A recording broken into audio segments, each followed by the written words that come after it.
3 రోజుల క్రితం నిజామాబాద్లో సిసిఎస్ కానిస్టేబుల్ ఎంపల్లి ప్రమోద్ కుమార్ విధి నిర్వహణలో వీరమరణం పొందారు.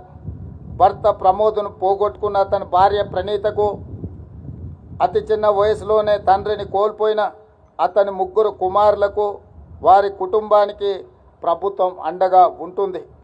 వారి కుటుంబానికి 1 కోటి రూపాయల ఎక్స్ గ్రేషియా, అమరుడైన కానిస్టేబుల్ పదవి విరమణకు వచ్చే లాస్ట్ పే డ్రాన్ శాలరీతో పాటు కుటుంబ సభ్యులలో ఒకరికి ప్రభుత్వ ఉద్యోగం, 300 గజాల ఇంటి స్థలం మంజూరు రాష్ట్ర ప్రభుత్వం చేస్తుంది.